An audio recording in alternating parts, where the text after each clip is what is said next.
ராமநாதபுரம் மாவட்டம் ராமேஸ்வரம் அருகே பணியில் இருந்த அரசு பேருந்து ஓட்டுநர் சாலையோரத்தில் பேருந்தை சாவியோடு விட்டுவிட்டு காதணி விழாவுக்கு சென்று கறி விருந்து சாப்பிட்டுவிட்டு வந்த சம்பவம் அதிர்ச்சியை ஏற்படுத்தியுள்ளது. இது தொடர்பான கூடுதல் விவரங்களை வழங்குகிறார் இந்த செய்தியாளர் பூபேஷ் சந்திரன். பூபேஷ் சந்திரன், வணக்கம். என்ன நடந்தது? முழு விவரம். வணக்கம். ராமநாதபுரம் மாவட்டம் ராமேஸ்வரம் தீவு பகுதி என்பது உலக பிரசித்தி பெற்ற ஒரு சுற்றுலா தலமாக இருந்து வருகிறது.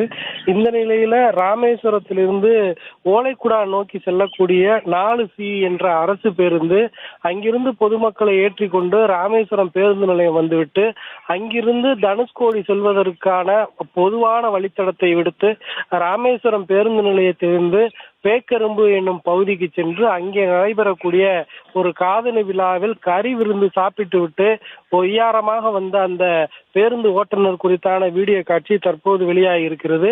அது மட்டுமல்லாது அரசு பேருந்தை வழக்கமான வழித்தடத்தில் இயக்காதோடு மாற்று வழித்தடத்தில் இந்த காதணி விழாவிற்காகவே அந்த பேருந்தை எடுத்து சென்றதாகவும், அது மட்டுமல்லாது சாலையோரத்தில் அந்த அரசு பேருந்தை சாவியோடு நிறுத்திவிட்டு 3/4 மணி நேரத்திற்கு மேலாக சென்று அந்த கறி விருந்தை சாப்பிட்டு விட்டு வந்த சம்பவமானது பெரும் அதிர்ச்சியை ஏற்படுத்தும் விதமாக அமைந்திருக்கிறது.